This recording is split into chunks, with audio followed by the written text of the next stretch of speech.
Hey guys, welcome to the live stream, Thursday live stream, chill session. We are on episode 54 tonight. Yeah, just gonna show you the membership video and then we're gonna jump straight into ZBrush and start that sci-fi suit or get started on that sci-fi suit. So we got a lot to do, so I'll just show you the video quick and we'll get straight into it. So, you want to join my membership? Gotcha. Sign up. By joining, you won't only unlock members-only content,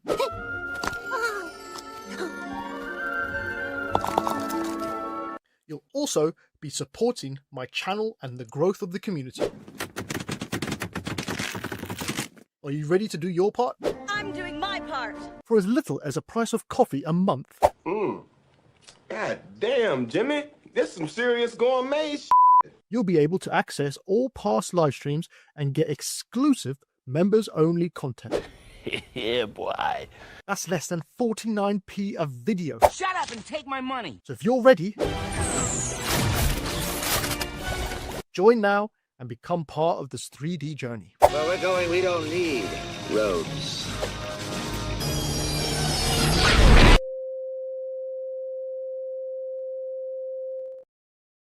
Alright, so as you saw there, you can become a member of the YouTube channel and you can unlock all the tutorial videos or live streams that I have on the membership only. And we got the dragon tutorial, we've got anatomy tutorial, male anatomy tutorial, and the most recent one is the Doom tutorial, which we're working on now, which we're going to be working on in the foreseeable future on Mondays.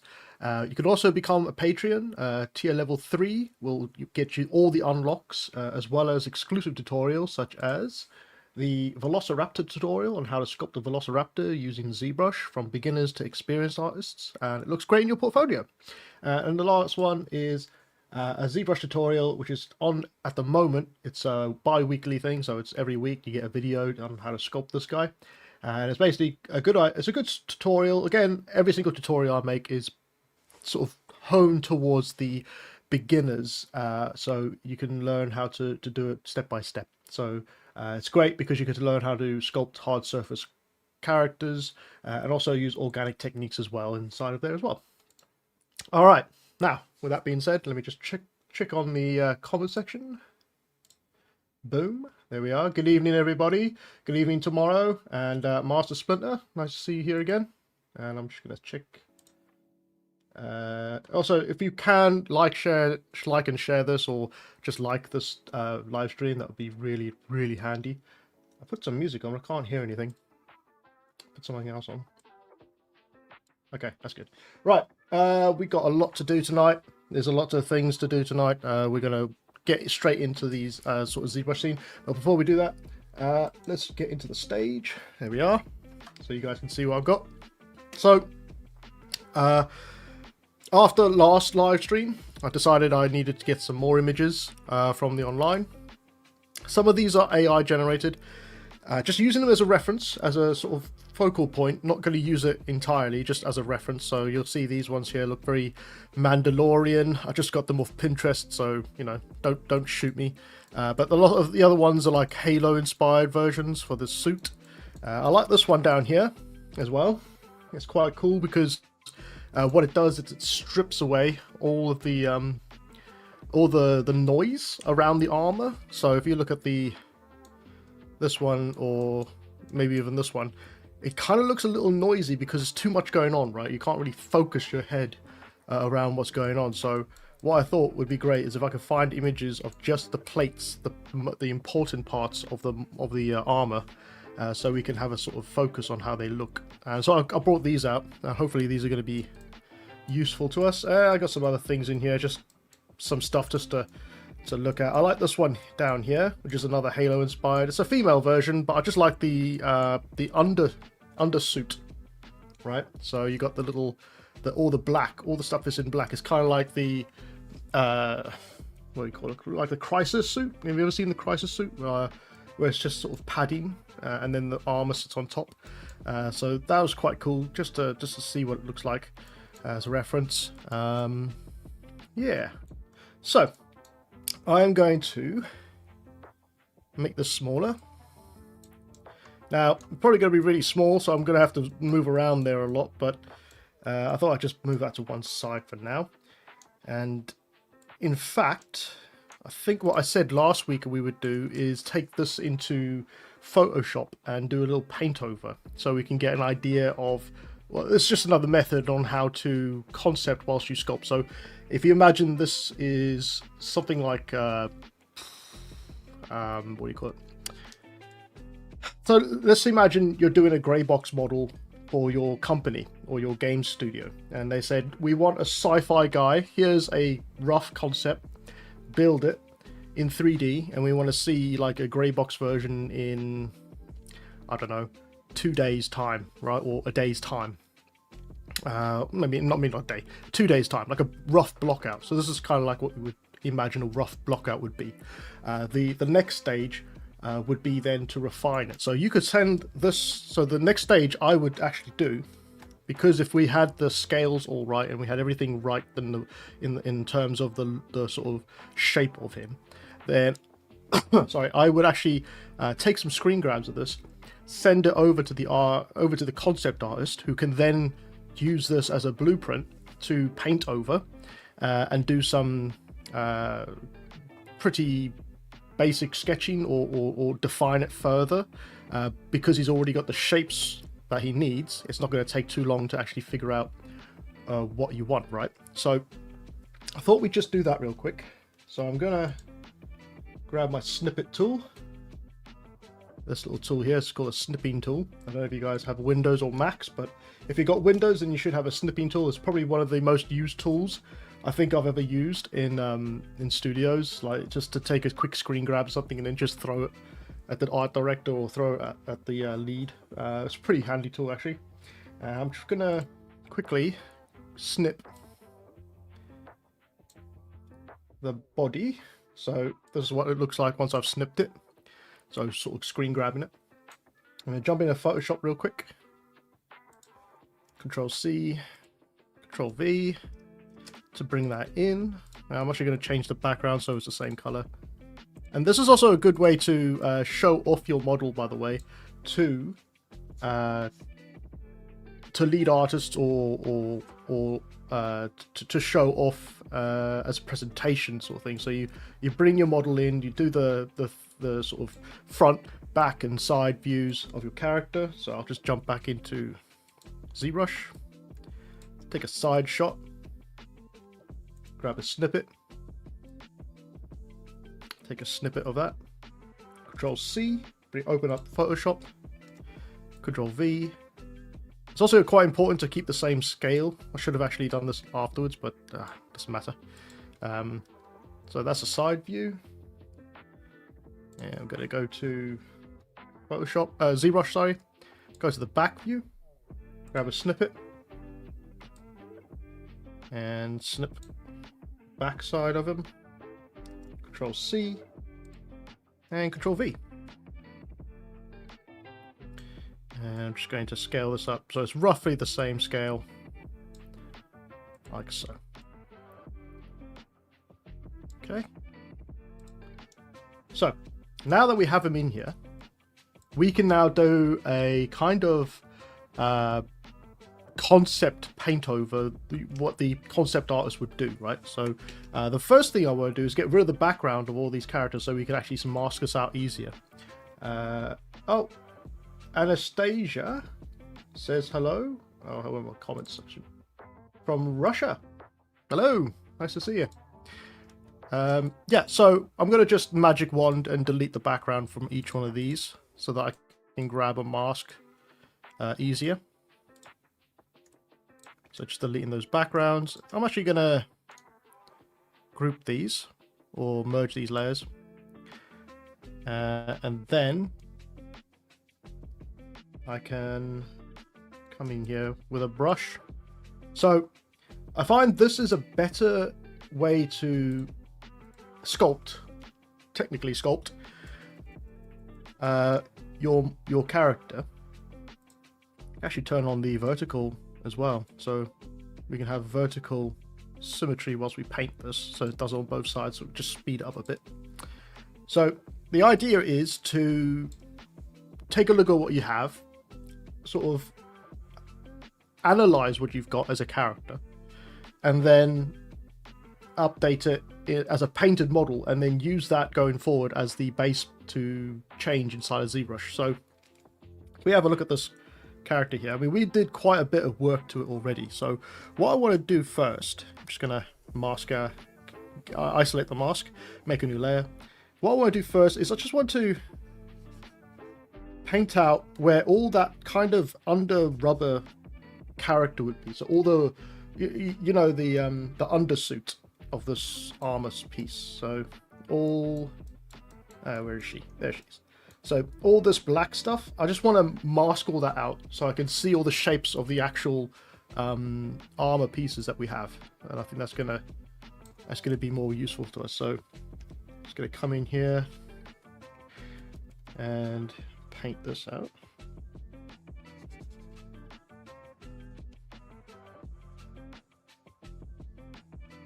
There we are.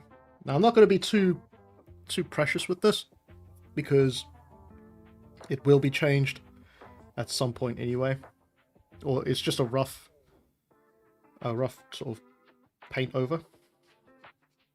So we get the neck there, and then on the sides we know that we want that to be under armor for now, and on the knees, I guess the knees could be, yeah, just above the knees will be under armor as well.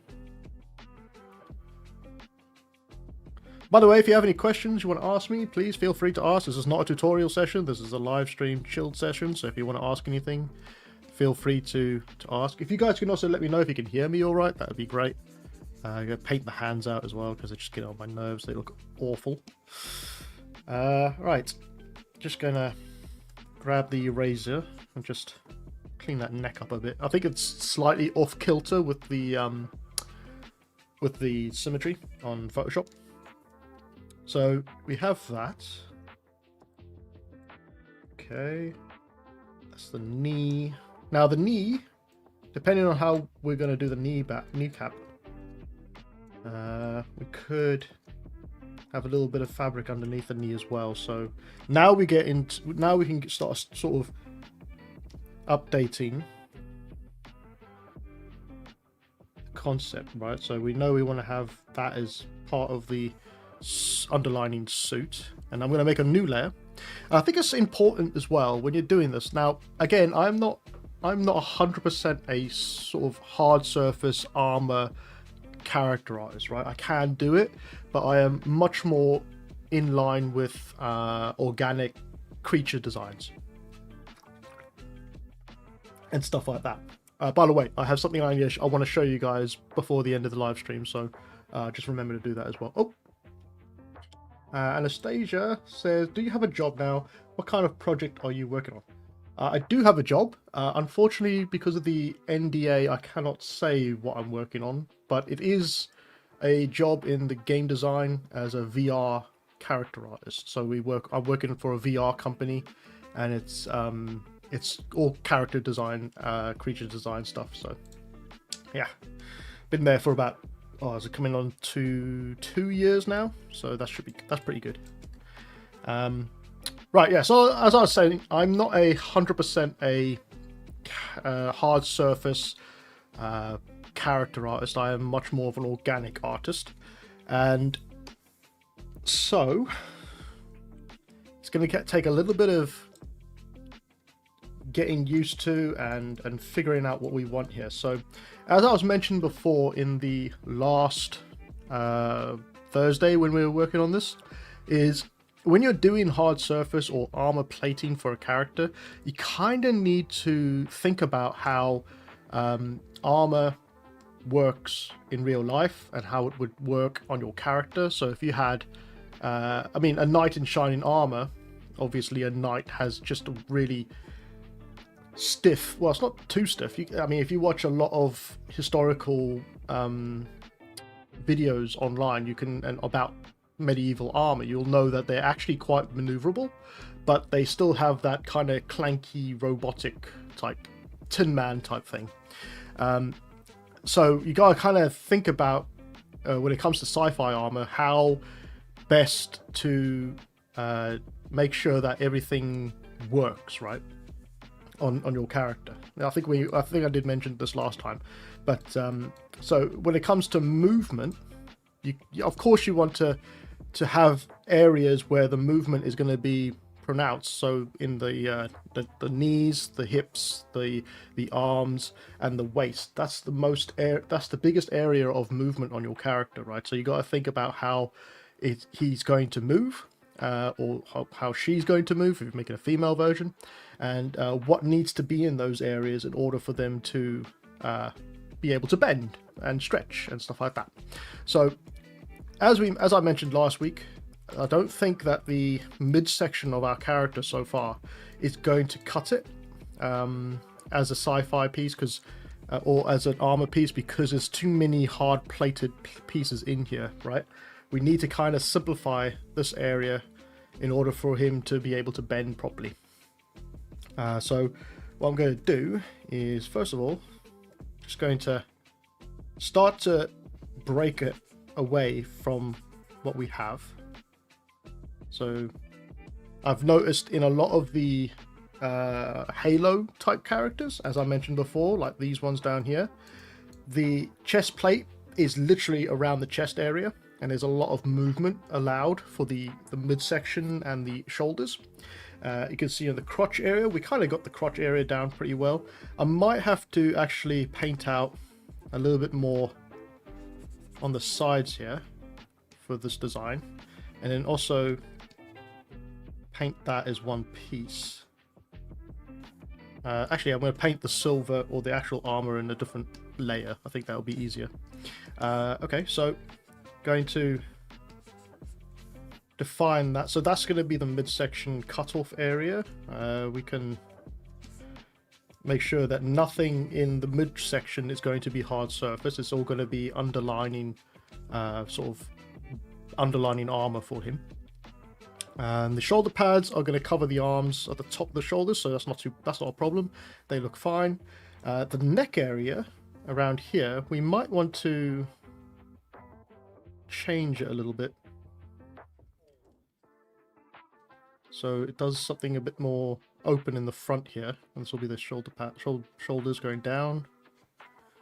That, so that looks pretty cool.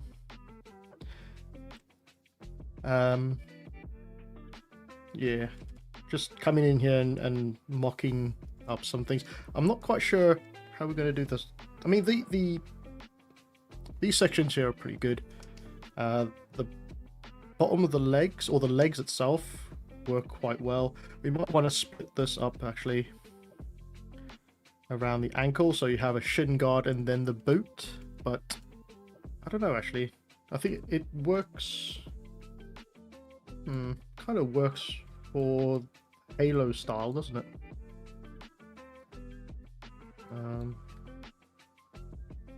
Yeah, I think that's going to work all right for the Halo style, so we can work on that one. So I'm just gonna that. There we are. Okay, I think we got a good breakup there. What I like about the sort of underlining suit that the plates are sitting on is that you can actually get away with having, say, the bicep as one piece that's, you know, can suction pad onto the underlining suit, which I think is really handy when doing these kind of characters. It doesn't have to be like a brace that goes all the way around. You could literally just, like, say it's magnetized to the arm or magnetized to the shoulder, you know. So that's pretty cool. Okay, so now I'm going to go up to a new layer, and let's see if we can actually, because I think the design is all over the place in terms of shape. I think we need to try and narrow it down to a specific looking shapes and shape language. So that's another very important thing to remember with shape language on your character, especially if it's hard surface, because if you do this in stages, then you might find yourself sort of making rounded shapes, say, for the arms, but then you have square shapes for the chest, and then it doesn't look like it matches with the same type of armor, right? Unless you're making a character which has separate armor pieces that are completely separate, then okay, but pretend not to do that with armor pieces. So it all kind of has to fit within the same design, I think. Or shape language. Now should we just keep that like that? And I'm looking at this piece here again, this guy from before. Maybe grab the underlying suit and make it a bit more interesting in here, make it smaller strapped. Yeah, that looks pretty good. We haven't done the helmet yet, by the way, and I think that's because the helmet's going to be something that's one of the final things to do on our character. Okay, so it does look like we're going down the route of Halo with this character, which is pretty cool. And we can make some more interesting shapes than we got here on the legs, especially the legs. I always find the legs can be quite a difficult thing to get right, because it's one of the things I don't particularly spend a lot of time on, so they tend to just disappear into the background with the legs. So be interesting to see what we can do.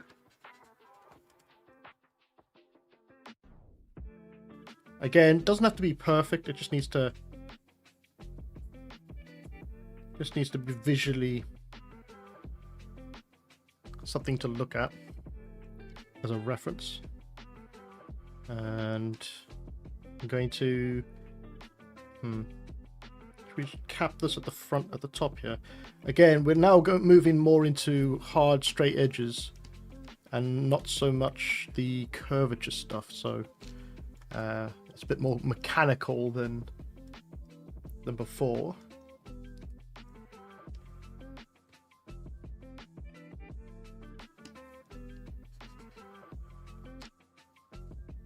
Okay.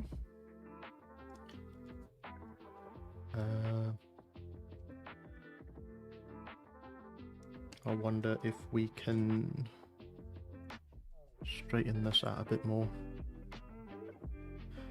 It's not bad. And this would be straighter.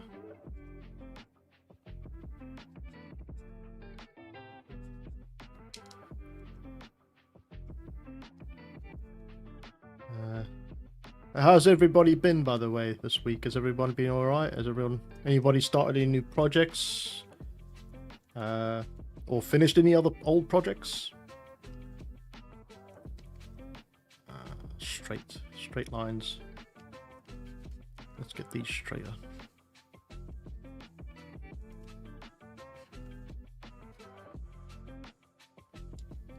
Okay. Let's have a look at these parts here. We might need to cut these again. Shouldn't really be, by the looks of it, there's not that much protection in the midsection here. We could possibly bring this down again, just at the front, very roughly. Or maybe not. Maybe we'll leave it as it was and have... Yeah, I think that's better if we leave it as it was.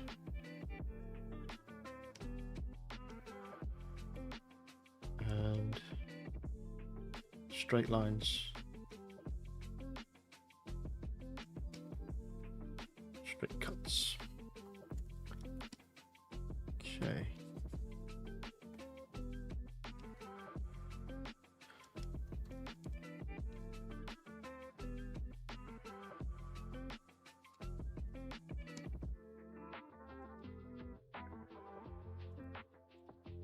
That's not too bad. That's looking pretty good. Of course, the foot here needs to have a plate on the top. And we will have to...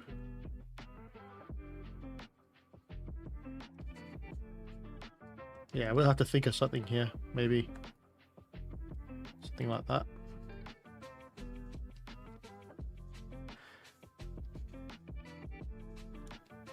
And it's fronts. Actually, we can split the whole shin pad up as well. If we have a look at the... Not that one. Yeah, something like that one.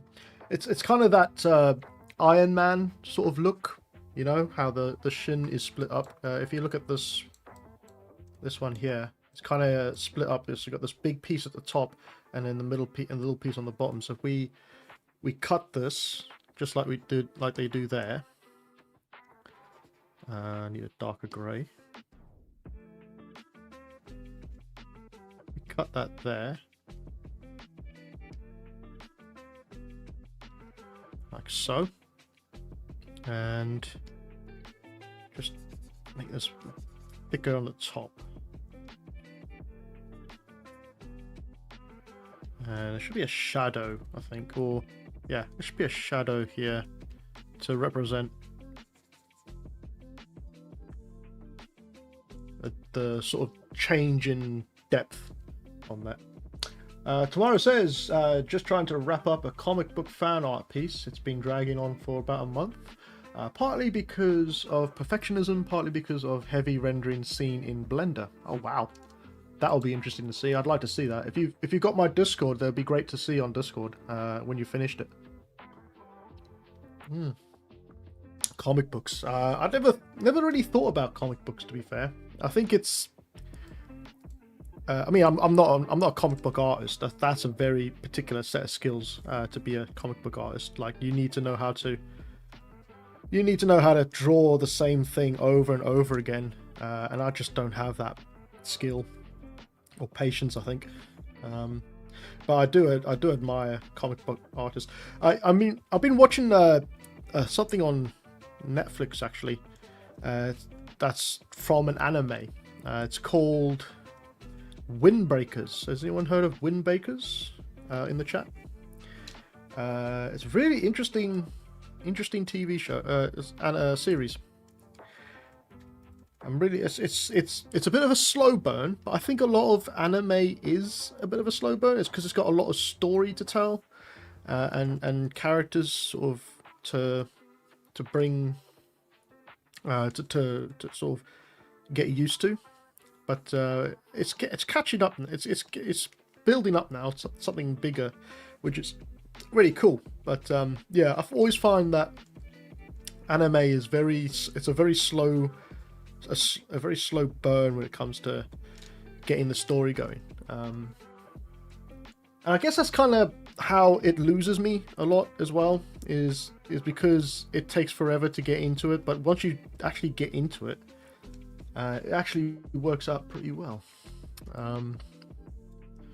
But yeah, very, very interesting show. It's all about it. Yeah, it's just about a guy who's rejected in society where he's from, and so he moves town to somewhere else to fight. And the main thing is all about fighting in the show. And he just wants to be the best fighter in the village or whatever, in this new town, and he just wants to take on everybody. He doesn't get people. He's not very socially. He's very socially awkward, basically, and he doesn't know what jokes are or stuff like that. So he constantly thinks people are trying to take the piss out of him, and so he's trying to constantly fight with them to prove that he can beat them up. But I find it's quite interesting. Quite an interesting show. What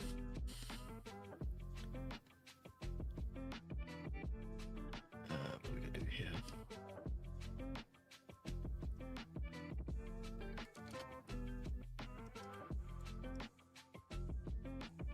Yeah, we're gonna have to sharpen these lines up a bit.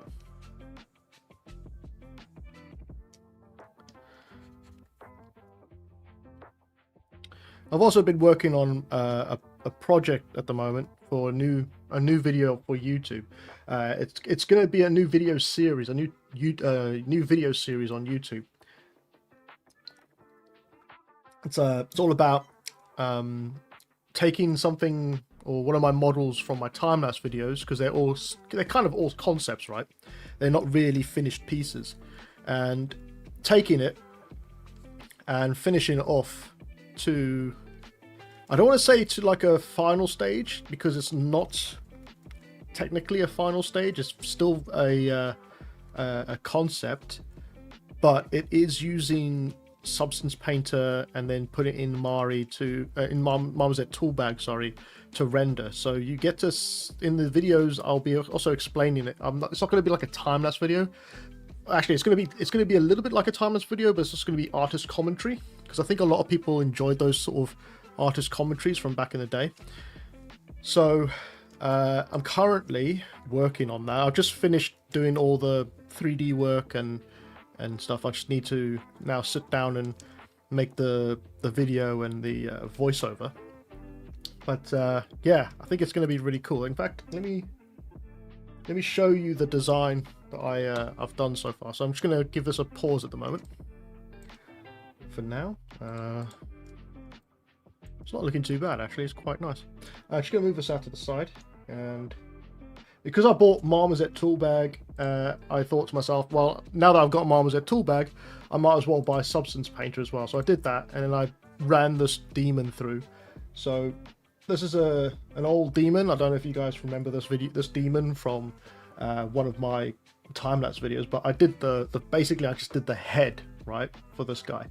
And I said to myself, you know what, I really want to finish this one off and take it to its final sort of conclusion, which is a full body character. And so I did. And I've taken a couple of hours every day just to finish off the body and create the final look. And it's a full turnaround. So the best thing I think is actually the back of this demon.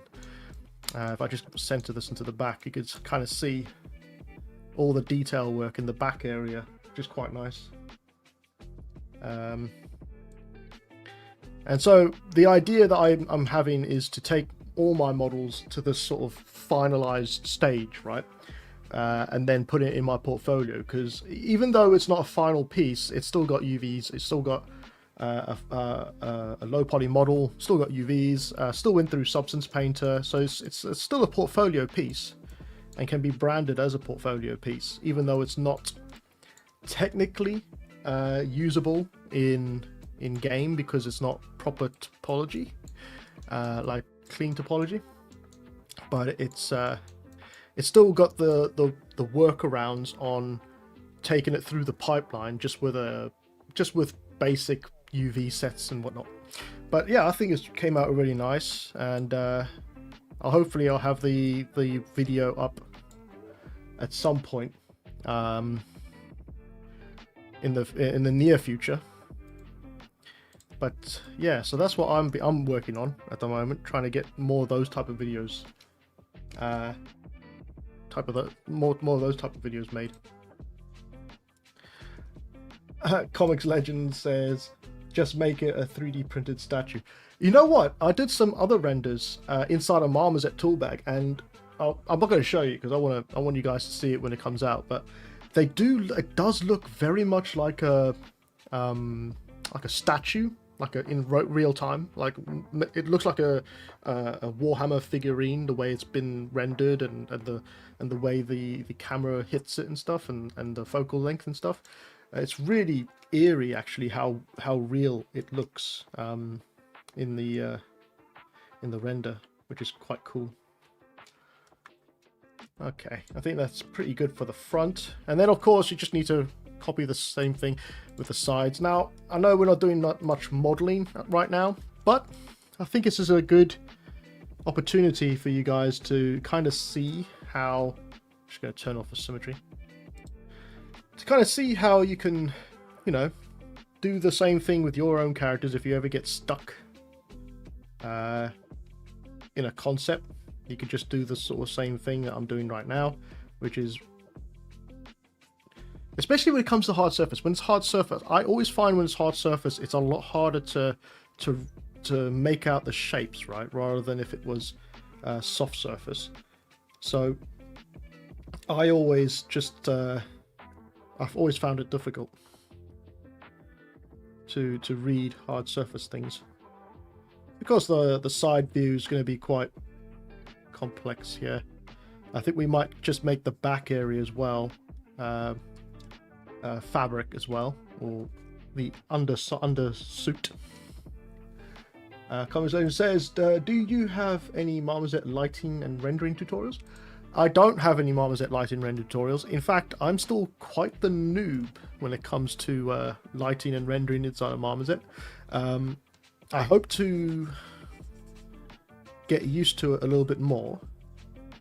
The only thing, there's some basic things that I can sort of go over in separate videos or whatever, on how to make sort of basic light setups for your render. Things that will get your model to, you know, look good. But in terms of being a professional at it, I'm still learning it myself, so I kind of jumped on that bandwagon quite late, in fact. So yeah, have to catch up with everyone else. Okay, we're just going to leave the hand, because if we paint that black, then you won't be able to see the hand. Yeah, just around here is going to be the fabric, and then the knee pad, or the knee cap, will sit on that fabric, like we said. I'm just looking at the front piece as well, just making sure it eyes up to the same sort of look as the other one. Yeah, okay, so the front, actually let's just finish this off here. So what do we want to do here? We're going to come down and possibly to the back. Let me grab this one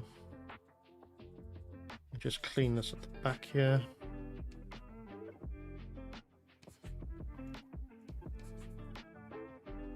Okay.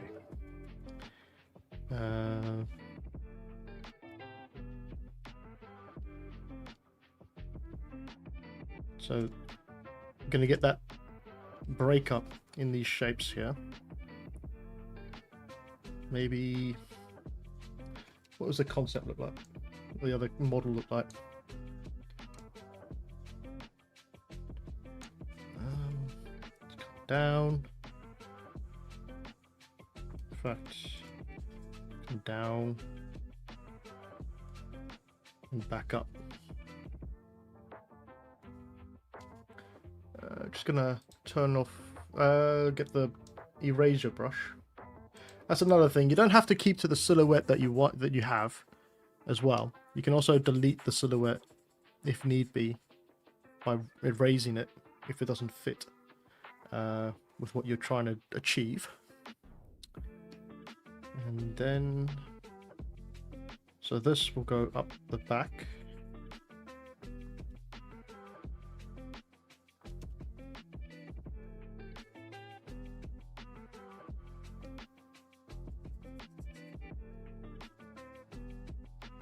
I'm going to grab that shadow. So that's in shadow. I quite like doing the painting side of things sometimes, you know. It's totally different to the sculpting phase. And that's quite relaxing sometimes. So it's something different, you know, something different to constantly sculpting. So if you get something like this, then it's quite nice to just chill out and work on it. We might actually, just gonna unmask. Might want to, like it's got on the back here, bring it out a bit.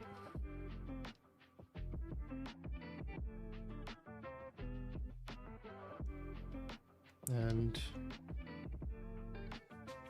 give it a bit of a heel.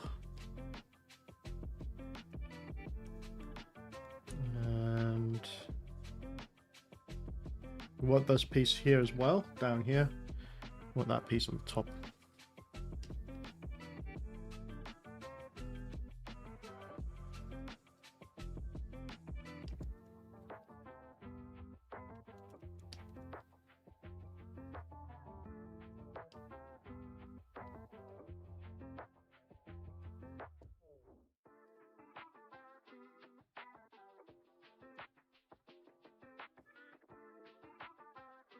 That's looking more interesting than what we had.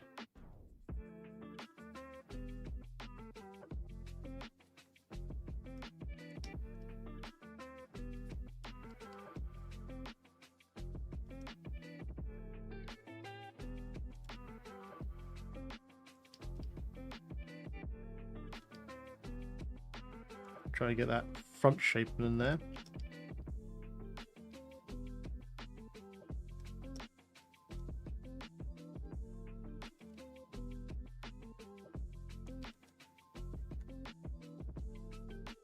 Something like that. You can just delete the back end of that. Otherwise that's there.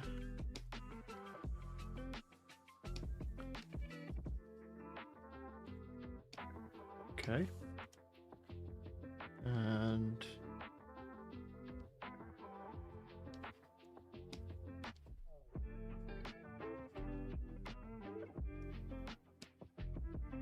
oops. Put some shading on it, showing the different panels.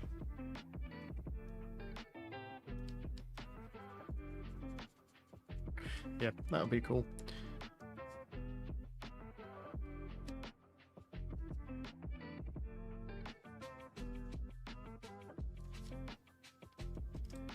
I could live with that.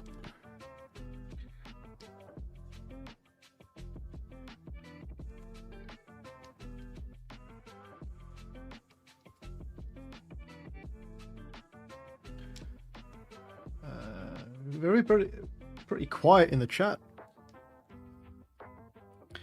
By the way, last week, you remember when I was talking? Was it last week? I think it was last week. I was talking about how I was watching Scary Movie 3 and how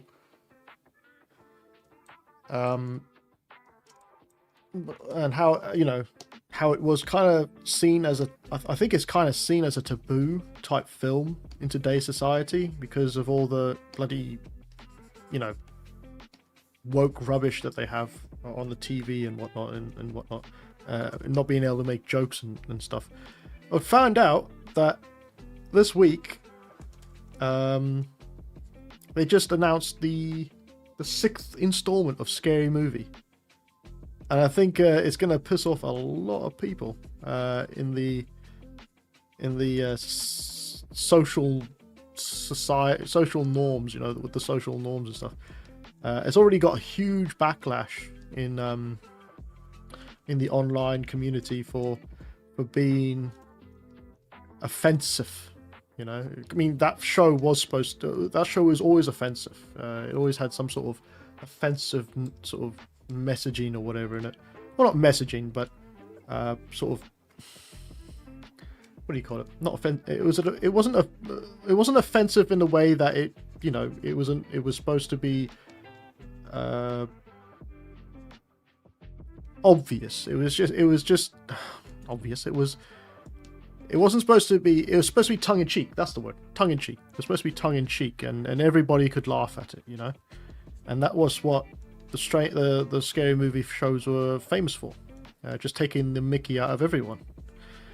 So I don't know how they're going to sort of pull us off in the cinemas and stuff, because people just aren't as free and openly minded about things like that anymore in society. You know, they kind of want to shun anything and everything that makes fun of anyone or anything that's going on.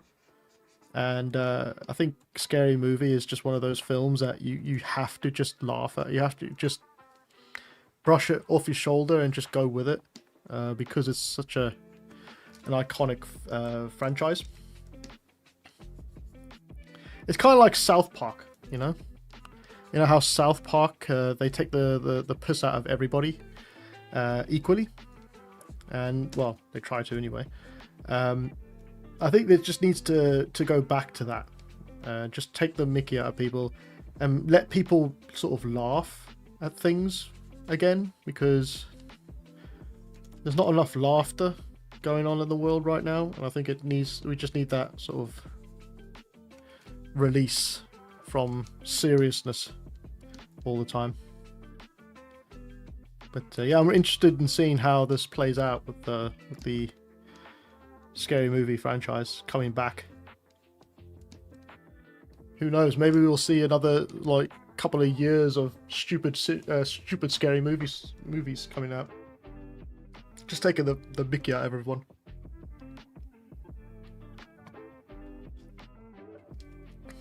It should be interesting. I wonder if I can...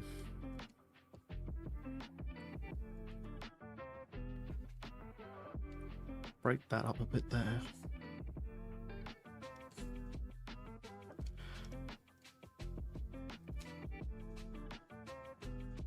Comics Legend says, I think that is the perception, but most people don't think like that. It's a loud, vocal minority that people see, but most people aren't like that. In my opinion, they get too much attention, so use it. Yeah. Attention, so you it. Yeah, I agree. I think it is a small minority that just kind of ruin it for everybody a little bit, because they can't see the funny side of life, I guess you could say, like the non-intentional funny side of things, you know. Everything's a struggle to them, and I don't know why that is. Life shouldn't be so serious, or you know, things that like that in life should not be so serious, I should say. But I'm hoping, because this film's going to come out, it's going to relax people a little bit more, and people will just start to laugh again, and I think that's what we need right now. We just need a good laugh, even if it's actually something really silly.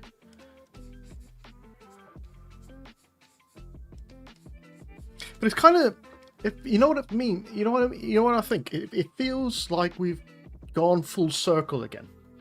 What do I mean by that? Well, when Scary Movie first came out, it was to counteract or to take the mickey out of pop culture and films, right?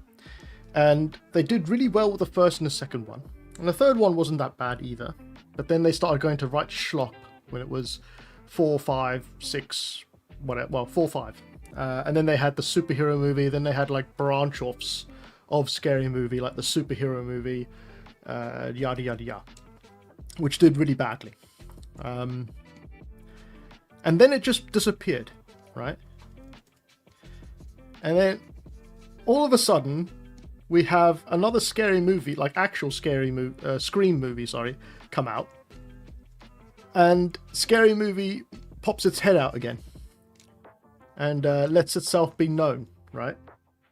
Tropic Thunder as well. Yeah, Tropic Thunder as well. I think Tropic Thunder was pretty good. I think it's one of the classics. It's a cult classic. Well, it's not a cult classic. It's actually, yeah, it's a cult classic, I guess. It's so good because they don't care about being offensive, and I think that's really funny. Especially when you see like the young people of today trying to watch Tropic Thunder, or just trying to watch anything from the 90s, and they just wince and, you know, at anything and everything, and they think anything and everything in the film is offensive, and just like, come on guys, grow up. You can't be that sort of soft in life, you know. Anyway, yeah, so we had the whole Scary Movie phase during the 90s and early 2000s, and then it sort of disappeared because it became really bad, like really sloppy bad. And then it disappeared, but at the same time, I feel like it's the right time, like now, for it to come back, because it's kind of like it's calling out, you know, with everything that's going on and nobody being able to make a joke about anything today, otherwise they get themselves cancelled. I think it's like the right time for those types of movies to make a comeback, in order for people just to see that not everything doesn't have to be serious all the time. As well as, you know, they've got all these films from 2010 onwards to be able to take the piss out of in their film. So I think it's going to be really, really interesting, and I can't wait for it to come out. In fact, I think I might, this weekend, I might just watch all the scary movie films again, because apparently they're releasing it early because of the coverage that what am I doing here? The coverage that the film had, the trailer had. How's that doing that? Sorry, I'm just trying to move the symmetry over. There we go. Because of the amount of goodwill that the trailer had, the Scary Movie 6 trailer had, they decided to bring it forward for release early. So we could be, we're going to be getting it a lot earlier than it should have been released. So that should be fun. That should be really fun. Where's the back side? Okay, so the back, we can actually leave the back a bit higher or lower down. All this will be the suit underneath. These lines will have to get straightened out.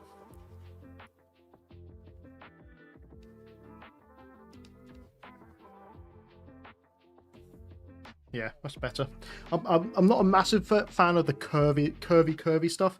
I kind of like the boxy look. I was actually, because of what's going on in the world right now, a lot of the stuff in YouTube timeline or the YouTube algorithm is just showing a lot of what's going on in the Middle East at the moment, and the different types of sort of military hardware that the US has and Iran has and stuff. Like all the videos on YouTube, you know, they just show up now because of the algorithm.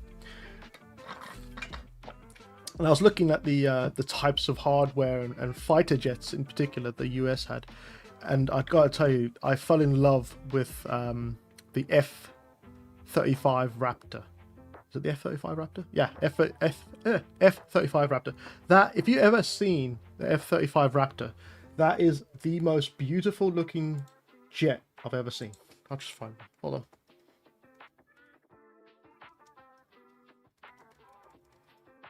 Is it the F-35? Yeah, F-35 Raptor. There we are. Let me just copy this. I'll stick it in here. This jet is the most beautiful thing I've ever seen. I mean, just look at that. It's like it's been sculpted from marble, you know? Like the lines, the sort of the smoothness of it. It looks like it could cut through paper. And another great thing about this jet is it's all the weaponry is internal. From what I've been watching on YouTube, it's got internal weaponry, so it opens up and then fires the weapons from internal, because it's a stealth fighter as well. So it can't have any of the weapons out on the outside of the jet, otherwise it will be picked up by radar. And it's such a complex design. It's actually the child of the Harrier jump jet that the British made back in the 90s, I think it was. That was, you know, the father of the sort of vertical takeoff and vertical landing plane.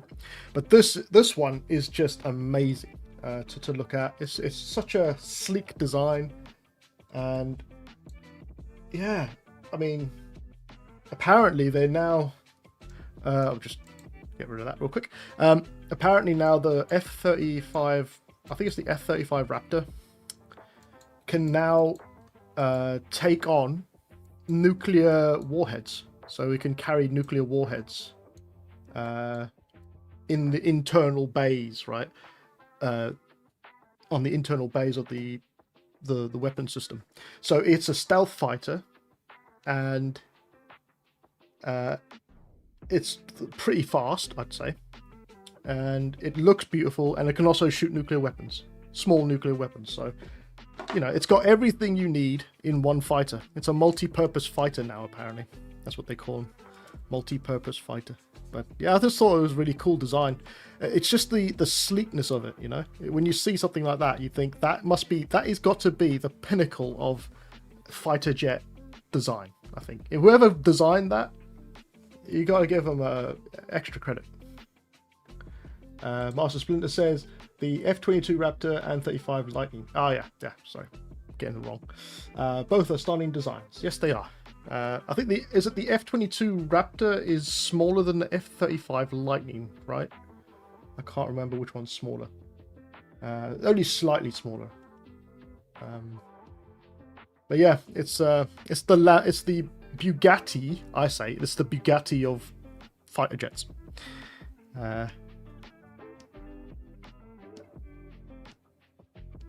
It's actually quite interesting if you go back into the history books on Google. History books. If you go back in time in Google and you look up the Harrier jump jet, right? Just look at how weird that design looked. But at the time, it was the pinnacle of it itself was the pinnacle of fighter jets. But looking at it now, it's really weird. It's a really weird shape. It kind of looks like something. It looks like it's like a bumblebee, right?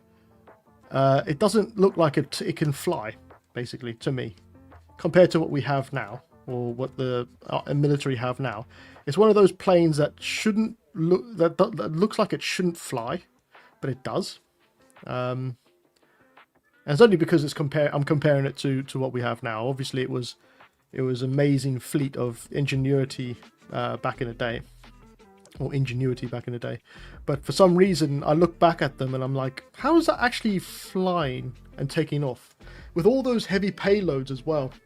How did it ever stay in the air? It's crazy.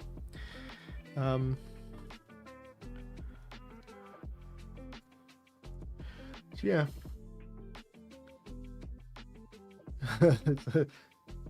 Splinter says that is the perfect description of it. Is that the Bugatti thing I said? Yeah. Yeah, I'm absolutely fascinated by that jet. I'm not really fascinated by like cars or anything like that, or fancy things, but it's just something about that design. It just really is cool. You know what it is? It's one of those things. It's one of those things that films used to have. You know, technology in films. It's the gadgets in films that men are drawn to when it comes to films. Like, I don't know, if you watch Star Trek, let's just take Star Trek again. If you watch Star Trek, it's when you're watching the old Star Trek. I'm talking about the old one, not the new one, because the new one's rubbish.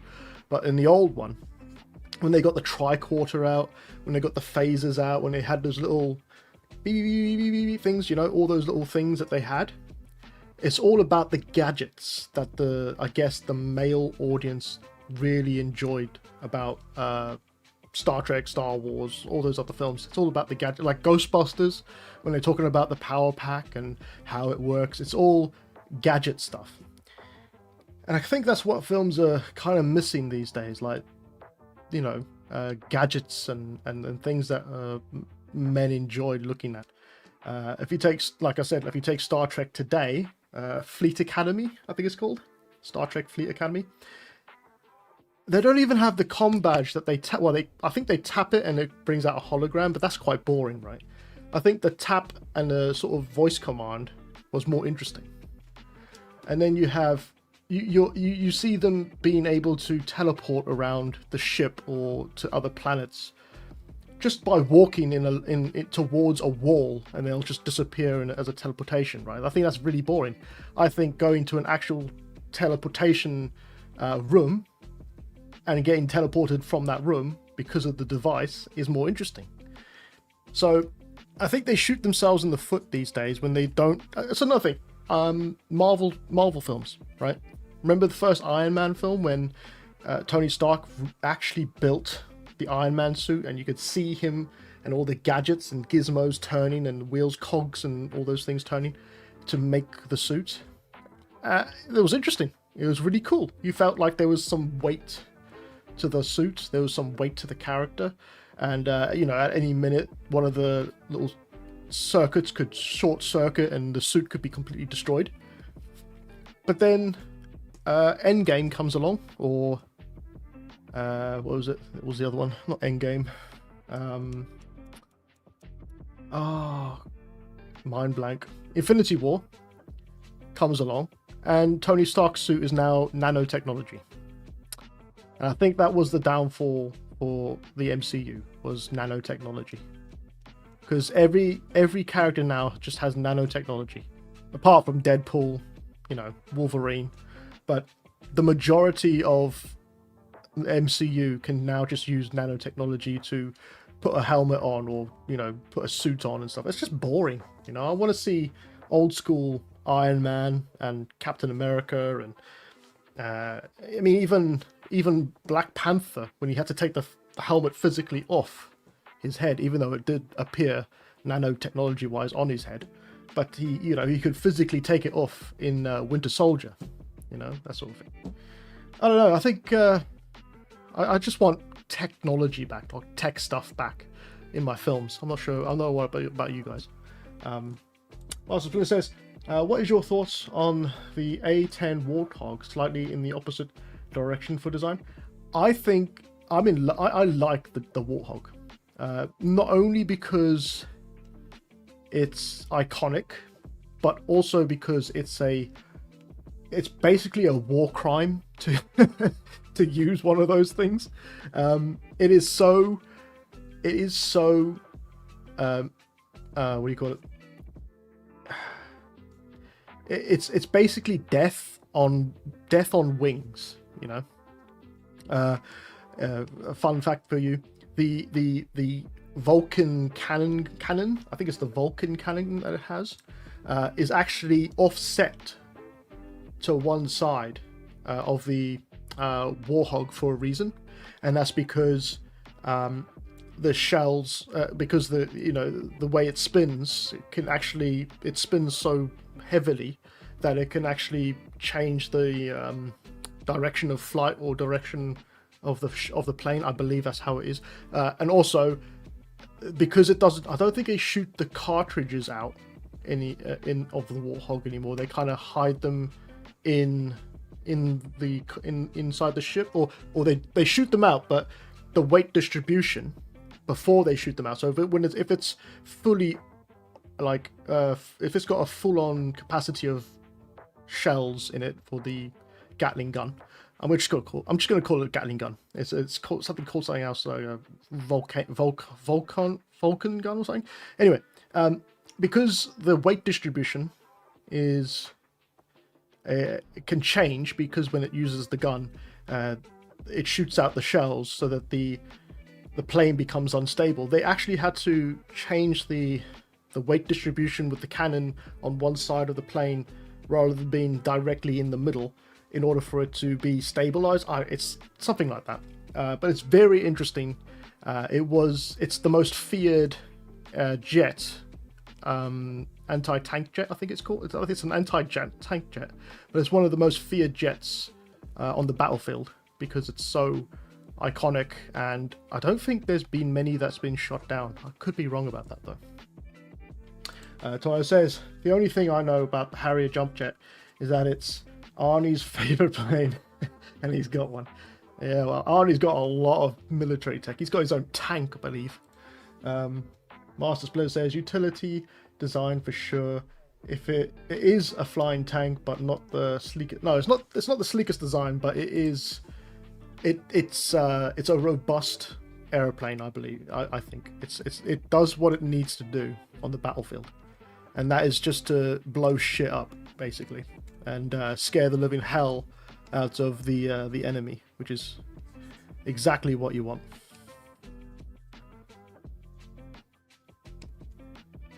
Forgot about I was still doing here. Yeah, I mean, I know we're not doing a lot of the sculpting stuff, but I think if we can get a good idea on how the suit should look moving forward with this concept, with our own version of this concept, then it's going to be a lot faster to finish it off, really. And I don't want to spend a lot of time like doing the nitty-gritty type stuff of this character. I just want to get a concept made out of him. So having something like this is going to speed up that process quite a bit.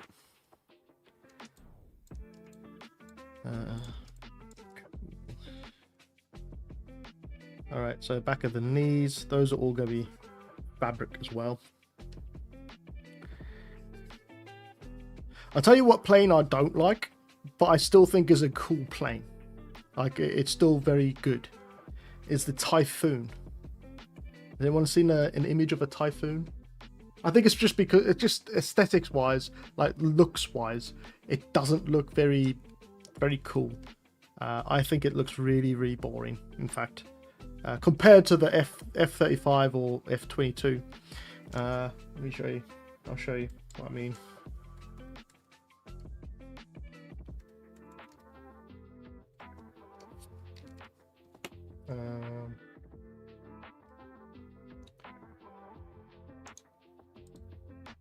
Yeah, there it is. So this is the Typhoon. And I don't know about you guys, I think it looks awful. I think it looks absolutely awful. Now, that doesn't mean that it's a bad plane and it doesn't do very well on the battlefield. But it just looks... it doesn't look good. It just looks like a triangle. There's no sleek look to it or anything. It's just a tube with wings, really large wings on it. It just looks really bad. Apparently it's a very fast jet, but and a very I guess it's a reliable jet as well, but I just don't like it. I don't like the look of it. It looks even worse from below. Actually, it might look a little bit better from below, but compared to the F-35, here's it from below. Compared to the F-35, it just looks bad. This whole intake, air intake into the engines here. I don't know. A bird. You just think a bird could fly into there and get stuck. You think that was a pretty big design flaw. I don't like the weapons on the outside. Since seeing the F-35 and F-22, I just don't like seeing weapons on the outside of the airplanes anymore. It's just it's a no from me. But yeah. Again, I'm not saying it's not a capable airplane, but it's just not cool. Master Splinter says, seems very basic in design and the elongated wing base isn't the best look. Definitely looks like it carries a good payload. Oh yeah, I believe it carries a good payload. It can go very fast, apparently, quite fast. But yeah, like I said, cool factor, nah, hasn't got the cool factor. Not interested. I'm joking. I'm sure that it does exceptionally well on the battlefield, or in the skies. It's just not attractive to look at, basically.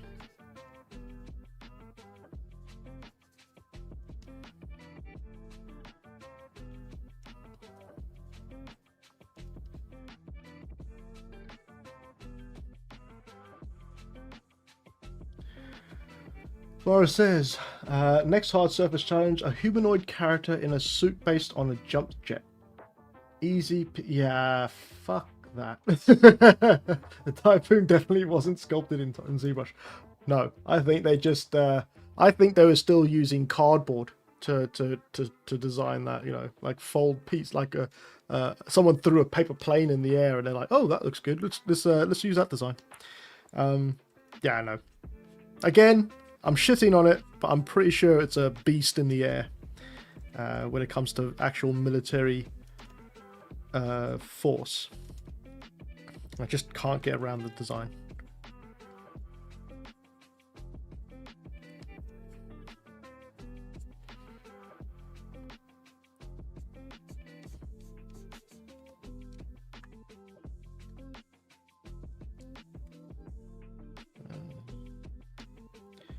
Gotta have a heel in the back here.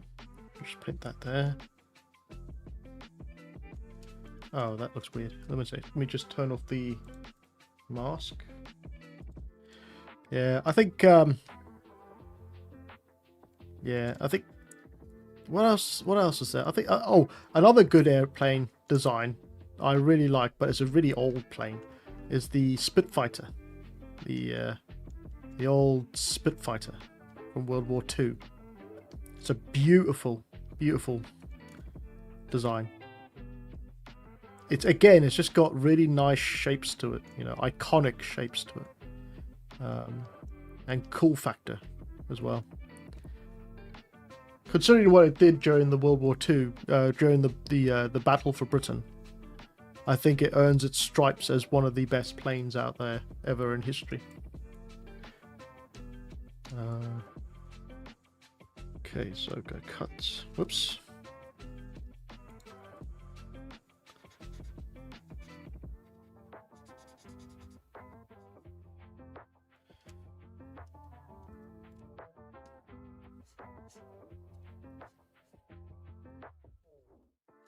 Okay. Yeah, I was also thinking about that during, because of this, what's going on in the world right now. I kind of went back to the World War II period, right, in my head, and I was thinking about this, and I was just thinking, we're kind of using the same tactics as the Germans used against the British during the Blitz. So the Germans were quite what do you call it, technologically advanced for the time, and they had those two bombs that they had that were flown over the channel towards London or towards England. It was what are those bombs called? Let me just check it up. I'm just looking. 4, 2 bombs, bullets.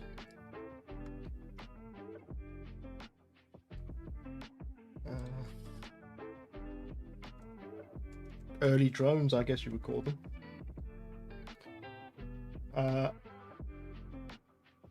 The Fritz. No wait.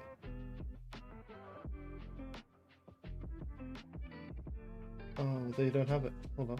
Oh, the V1 flying bomb. That's the one. There are quite a few actually, but I think the V1, the Doodlebug, is what it was nicknamed because of the noise it made as it was flying. It had a little propeller on it, which would spin obviously as it was flying, and then as it got to its destination, the propeller would go off, and then you'd have to wait like 5 seconds to know where it where the explosion was. So they call it the Doodlebug because as it flew past, it was like, and then it would just stop, and then the explosion would happen. So quite an interesting name for it actually. But that could be actually seen as the very first type of drone technology, if you think about it. I mean, drone technology, you control the drone, but the Doodlebug was just sort of shot off at a certain direction, and it just flew and then landed and exploded. But you could kind of think of them as the first drone technology, and that was in World War II, right? Yeah, the V2 was another one. That was a massive one. That was quite big, but that was more of a missile than the Doodlebug. The Doodlebug was literally like a drone. Hold on, let me just try and find an image of it.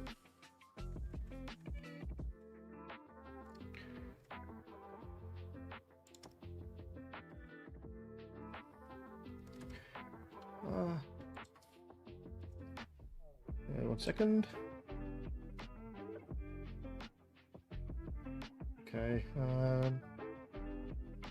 Trying to find a good image of it.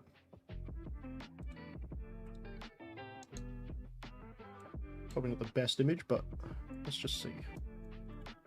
So, whoa, okay. So that's what they call the doodle bug, right? That's the doodle bug. I'm trying to get the interior version of it.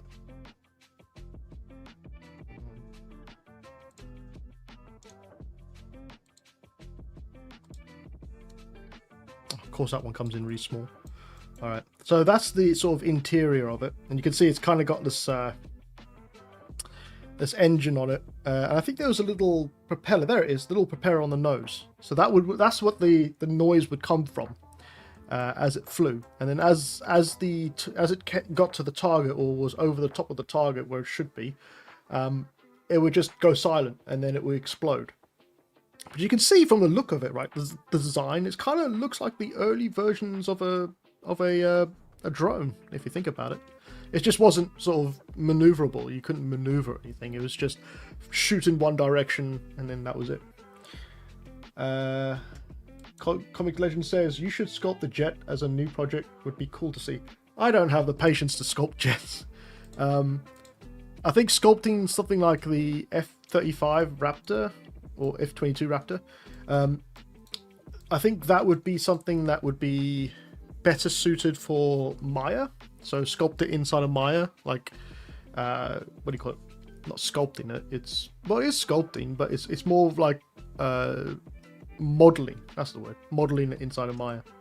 And unfortunately, that would be something I'd like to do as an actual tutorial, maybe, and not something that I'd like to do for Thursday night stream, because I know we're taking our time with it, but Thursday live stream should actually be quicker little projects just to chill out, and whilst I'm doing this, and you guys can sort of see the processes that I do and ask questions and stuff like that about anything to do with the industry or whatever. It's not really meant to be like a tutorial style thing. But I mean, yeah, it'd be nice to have someone else for now to do that sort of. I think Vision. What's his name? Oh, 1 second. Let me just find his name. Master Splinter says, could do it using ZBrush, but yeah, that is going to be a much more lengthy process. Yeah, I mean, I'd have to be very good at ZModeler in order to do that, and I don't think I'm very good at it. Oh god, I can't find his name now. Hold on a second. He just finished doing a Naboo fighter, and I really liked it. What's his name again?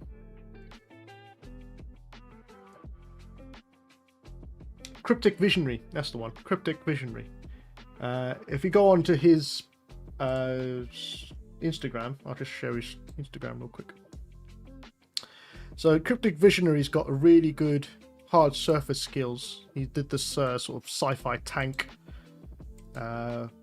all inside of Maya, by the way. So this is all done inside of Maya. So if you want to see a plane or something like that, and you get in contact with him, he's already done like a spaceship as well.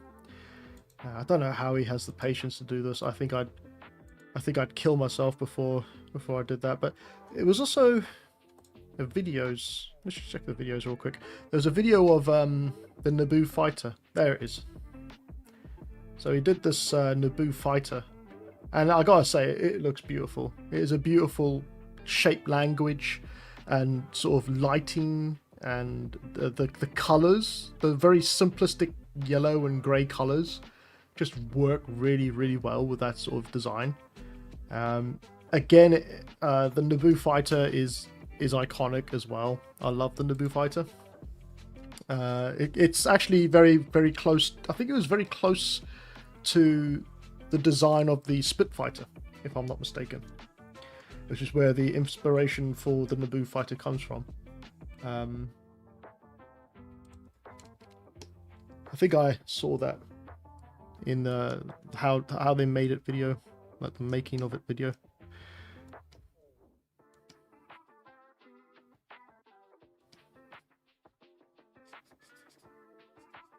I want to put something on the back here. So if I go to the concepts here, I think I found, where is it? Ah, some engines.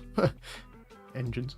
I found these sort of exhaust pipes, or exhaust sort of things going on in the back here. Now it's not very. I guess he's got exhaust pipes on his shoulders, isn't he? And if you see to the front, maybe.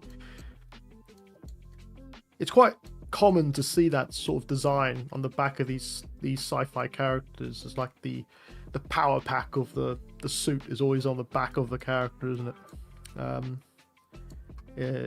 Kind of like the Warhammer 40k Space Marines. They have their power pack on their backs as well. So I kind of want to do that same thing with the power pack on the back here. I don't know where to put it though. Might just have something on the shoulder blades here, maybe. Just some vents. Something like, oops. Some sort of venting going on. Again, it's going to be easier to figure this out when we get into a 3D version. It's just nice to block these sort of things out right now. Inside of Photoshop. And I'm going to break that there. And then put this in shadow. So this is like a layered over the top.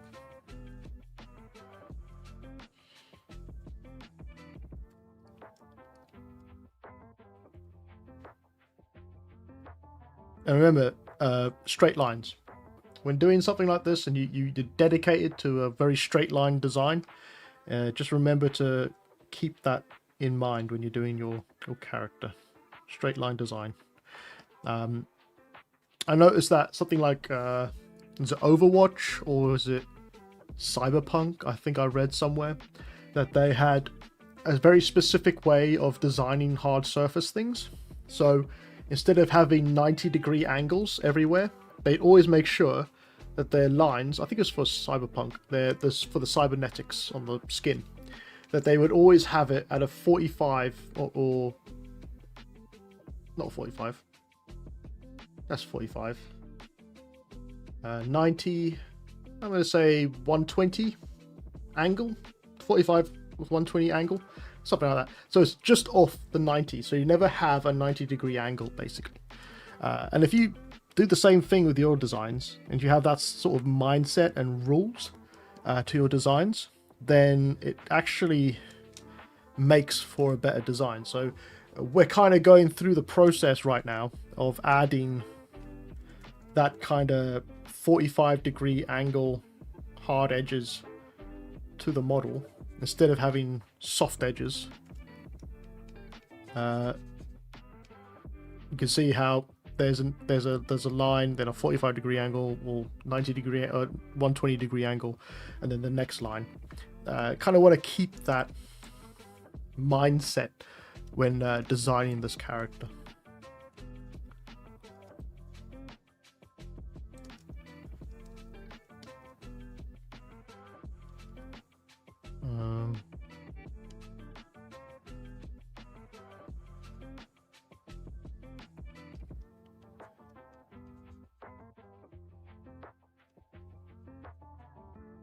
Even down the length of the arm there, it could be like that.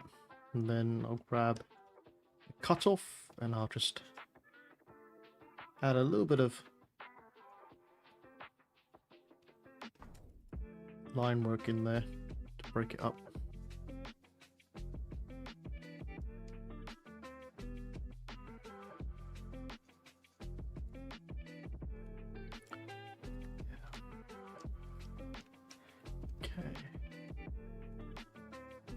Master Splinter says, that is crazy. And patience goal. Yeah, I don't think I have that patience.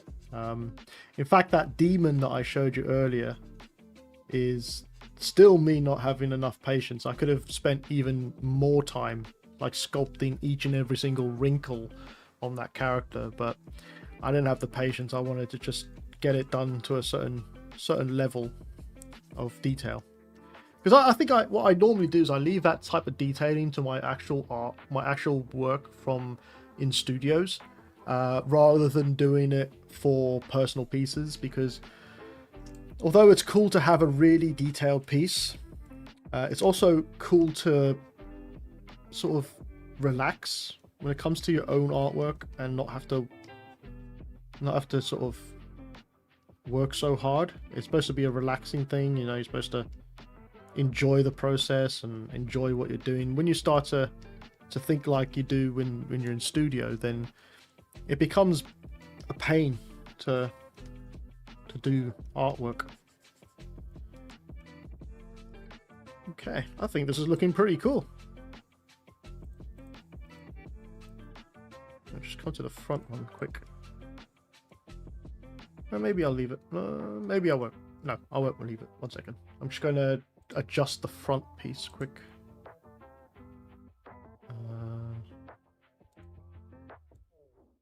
Just over here.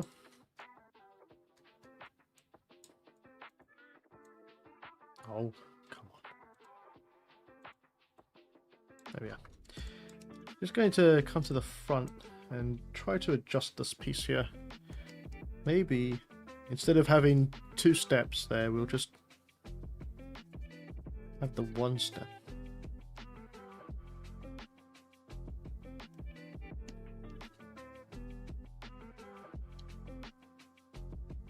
Again, looking at the angles, trying to make the angles work again. What happens if we make this 1 piece instead? Can we get away with that? You reckon we can get away with that? I reckon we can. Oh, angle, angle, angle.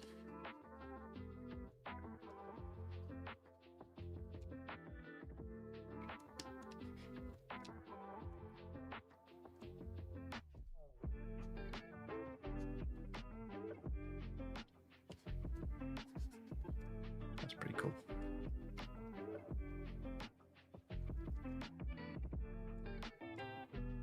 Maybe we can make this a little longer.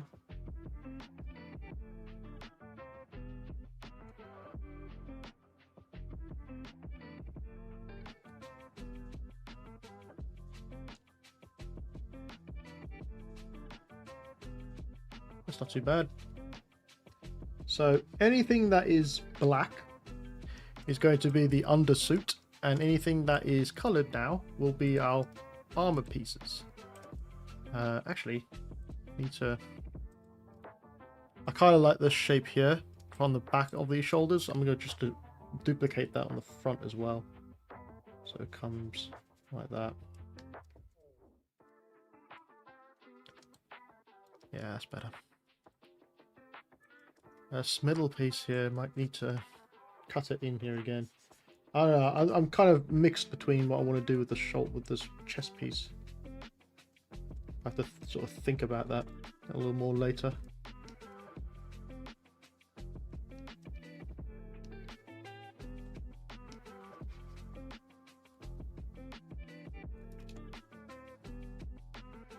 Or if we could just leave it as like that. I kind of like this guy. This guy's cool. Maybe we can do that in there. So, do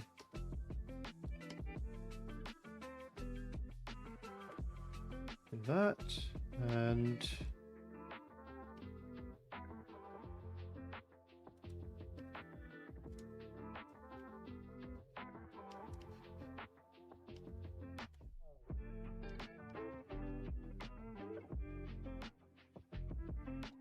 what's that?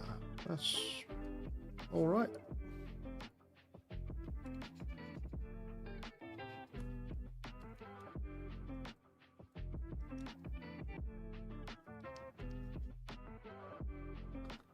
Yeah, that's going to work pretty nice, actually. If we go back now to the ZBrush scene, I don't know, maybe we'll do it next week. Start actually adjusting. Let me do this. Adjusting the shape next week, Can't really have it sharpy, can we? Because it's a shoulder area. Yeah. I think now that we have a bit of a better blueprint to our design, so I mean that's pretty cool, you know. What do you guys think? You guys think it's all right? Yeah, I think it's good, pretty cool. I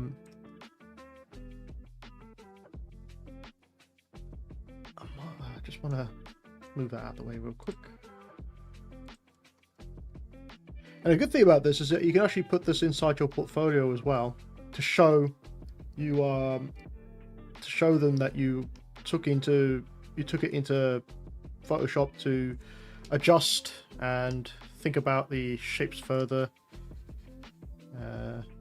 before committing to them.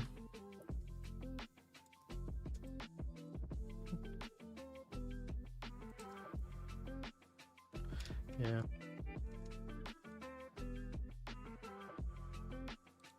Master Split says Todd McFarlane, the creator of Spawn, once said you can get a piece of art to 90% and spend the rest of your life chasing that last bit of perfection. Sometimes you just need to say it's done. Yeah, I guess, yeah. I think every single piece of artwork I've done, I'd go back and I'd redo it. I agree with that statement.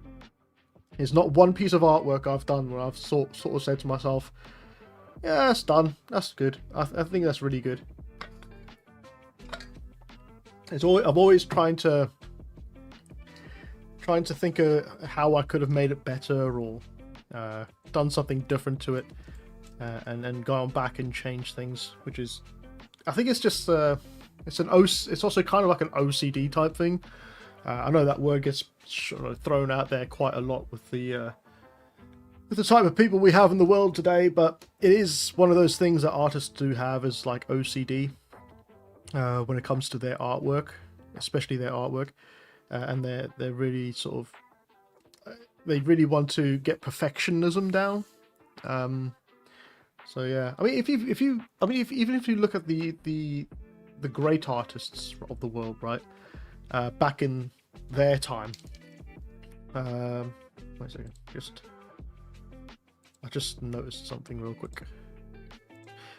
All the great artists of the world, of history, have gone through a period where they want to better themselves, right?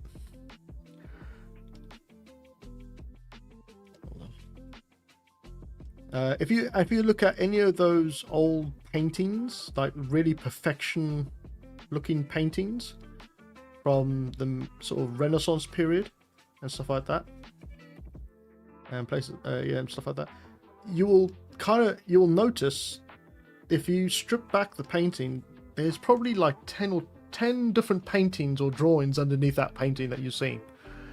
It's because they're constantly painting over and painting over and painting over. I think they did like a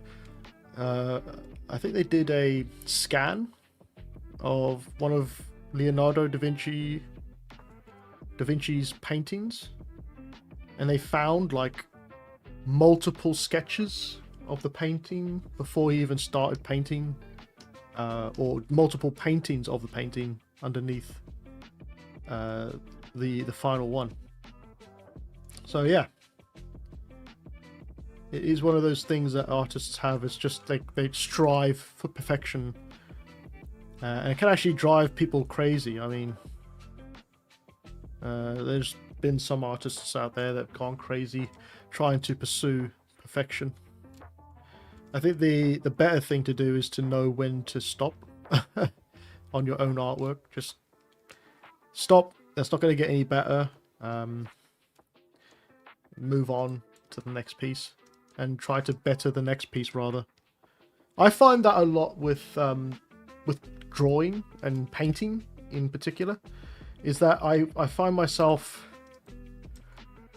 trying to perfect something that I know can't be perfected, yet still trying my hardest to do it, and just not taking the time to say, okay, that's one of the drawings I've done, or paintings I've done, and I'm going to leave it there. I'm going to move on to the next one because the next one will be better, and I'll learn from the last one.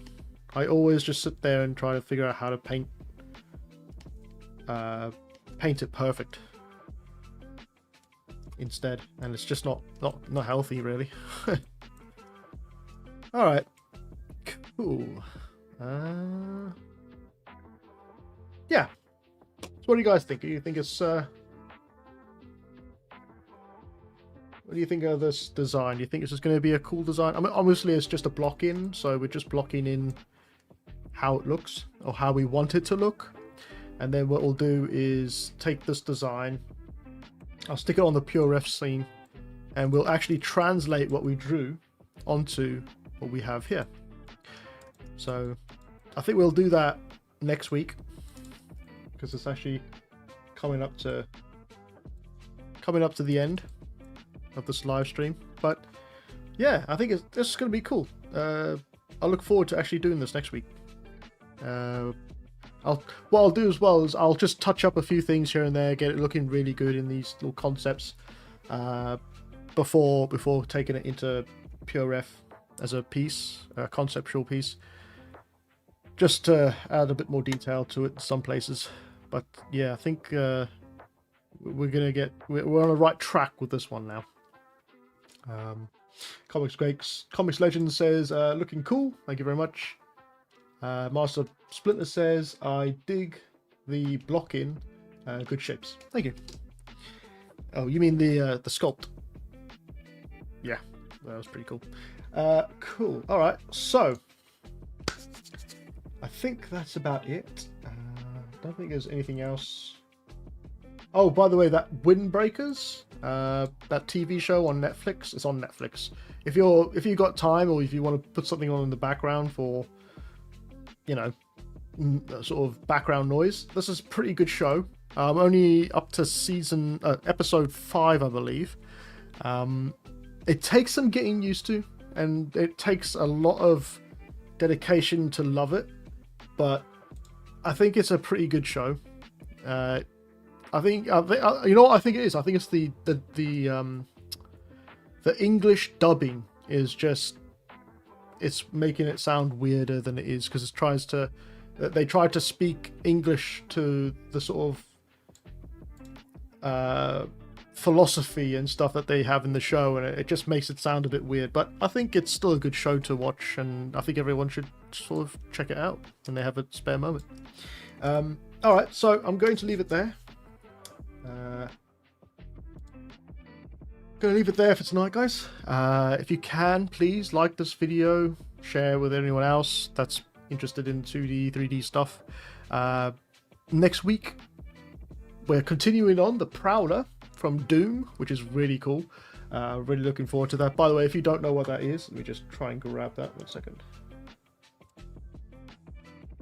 Right, if you don't know what I'm talking about, we are on Mondays we are sculpting the Prowler from Doom, and it's kind of like a tutorial sculpt. So, oh, you can't see it, 1 second. So we're sculpting the Prowler from Doom, and it's a tutorial sculpt, so I'll be showing you how I go about sculpting this creature inside of ZBrush, and you can follow along to it. And yeah, we kind of got the block out sort of done of the basic anatomy. And then next week we're going to actually start to do some sculpting using Dynamesh to block in the major shapes first. It should be quite an interesting one, so hopefully you guys are interested in that. I know I am. The human anatomy sculpt, although it was really cool to do and to refresh my memory on human anatomy, it's one of those things that, you know, once you've done like 30 live streams on it, you just want to sort of stop. So it's nice to do something completely different, and it's creature related, so even bigger plus. I will put the what do you call it, the work files and stuff like that on the ArtStation for free once I figured that out. I'll try and do that on Saturday. But yeah, so if you want, join on Monday to see that. I hope everyone has a good weekend. Don't do anything stupid, and if you are going to do something stupid, don't do it drunk. Try to stay safe as well, and I'll see you all on Monday. Take care, guys.